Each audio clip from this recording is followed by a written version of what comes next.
Alors pour la chorale, on a deux groupes, un groupe avec les plus jeunes, les enfants, et un groupe avec les plus grands, les adolescents. On apprend à chanter tout seul, on apprend à chanter petit à petit devant un micro, on apprend la technique vocale, on apprend à chanter à plusieurs voix. Et la satisfaction, c'est de faire des concerts tout au long de l'année. On va dans des maisons de retraite, on fait des auditions ici à Saint-Laurent-du-Var, on fait aussi des concerts avec d'autres chorales du département. Dès qu'on a un projet et des acquis qui sont là, on participe volontiers à des concerts.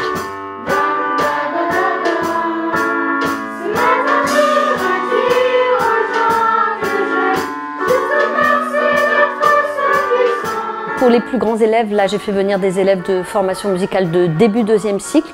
On a appris la composition des accords, on a appris à les jouer chacun sur son instrument. Et puis il y a un des élèves qui va se mettre au piano. C'est pas grave s'il y a un petit truc qui va pas, on se rattrape au couplet d'après, la phrase d'après. Un autre qui fait de la batterie, qui va se mettre à la batterie. Et ils vont accompagner les élèves de la chorale qui ont chanté en chorale. Bon, cette année en visio, c'était pas évident, mais d'habitude qui chantent toute l'année. Plus les autres élèves de formation musicale qui chantent. Et voilà, les plus grands vont accompagner les plus jeunes. Et en principe, ça devrait fonctionner. On va voir ça tout à l'heure.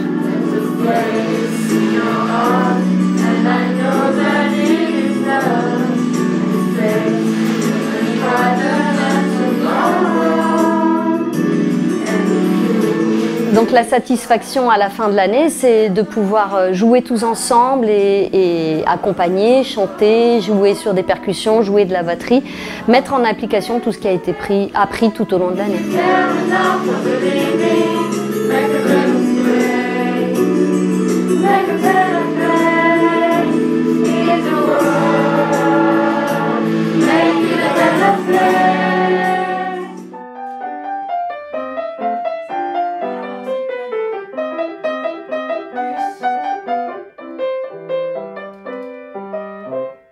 Le piano, c'est un instrument assez formidable qui est très riche. À lui tout seul, il peut remplacer un orchestre.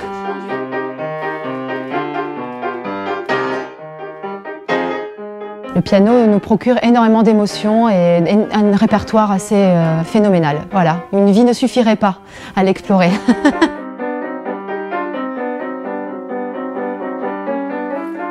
J'ai plusieurs approches pédagogiques. Je fonctionne pas tout à fait pareil avec les tout petits, évidemment, donc il faut beaucoup de patience. En fait, ça demande énormément de rigueur. Donc ça, c'est la base. Quand on s'inscrit au conservatoire et qu'on n'est pas assez rigoureux, déjà, on peut pas avoir vraiment de résultats. Donc ça, c'est en fait un deal qu'on passe aussi avec les parents quand on s'inscrit au conservatoire, donc en piano particulièrement. Donc c'est mieux d'avoir un vrai piano à la maison.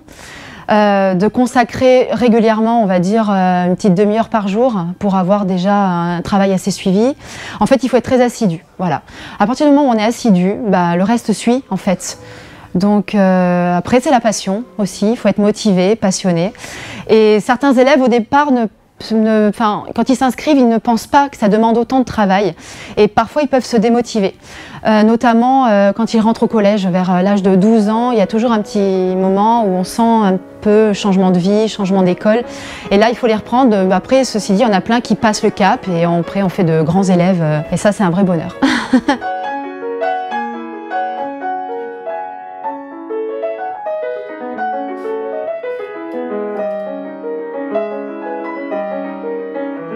La satisfaction, c'est de les voir s'épanouir pleinement à travers des morceaux magnifiques, du grand répertoire. Dans les petits conservatoires, c'est vrai qu'on n'aborde pas des très très grands, on ne fait pas de concerto ni des choses comme ça, mais on monte des morceaux quand même d'un certain niveau et c'est ça qui est même fabuleux quand on les a pris tout petits et qu'ils ne connaissaient rien et qu'ils aboutissent à jouer du Chopin, du Schumann, du Rachmaninoff pour certains et c'est fabuleux.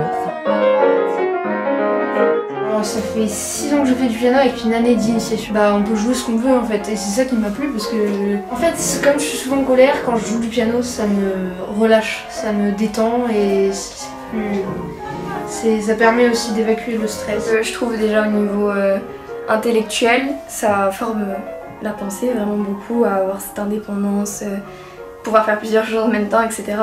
Mais oui, c'est un peu une échappatoire aussi, je dirais. C'est un peu une sorte de libération, je dirais, parce que on peut tout exprimer, il y a tellement de morceaux qui expriment tout. En fait, j'aime beaucoup jouer avec les deux mains parce que ça fait plusieurs sons en même temps et je trouve que c'est très joli. Déjà, au bout d'1 an, on peut faire des petits morceaux. Alors, évidemment, pour quelqu'un qui est très mélomane, d'entendre des petits morceaux, ça paraît pas si intéressant, mais pour l'enfant qui, lui, le joue, c'est quelque chose d'extraordinaire. Parce qu'au début, on croit que c'est difficile, mais après, dès qu'on a beaucoup joué, on voit que c'est plus facile.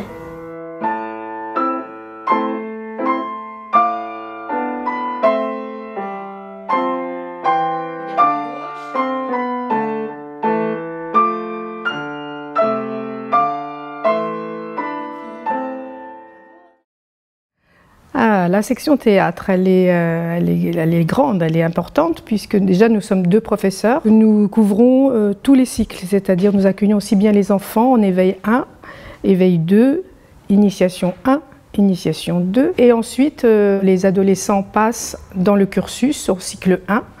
Et le cursus comprend 3 cycles, cycle 1, cycle 2, cycle 3. Et au terme du cycle 3, ils préparent leur certificat d'études théâtrales. Vous étiez là, madame? Oui, Duc. Regarde vers... Oui, Duc, tu regardes vers le... Oui, Duc. J'entendais tout. J'étais là. J'écoutais avec toute mon âme. On fait faire des impros, on fait des scènes aussi, on fait travailler des scènes classiques, contemporaines, avec du coup tous les comédiens qui sont avec moi aussi.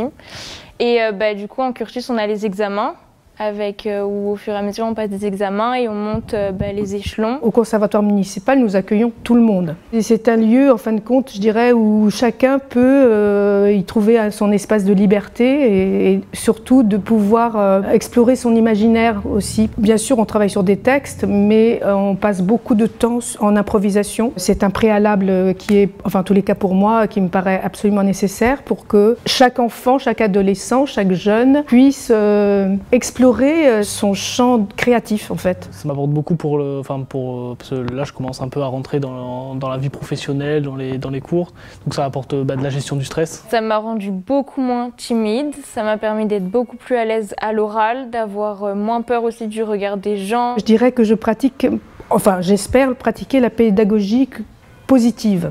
C'est-à-dire que j'essaye de faire en sorte que les jeunes qui sont en jeu puissent avoir des retours positifs de ma part ou du groupe qui les regarde.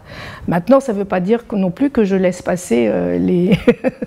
Non, je reprends. Essaye d'avoir...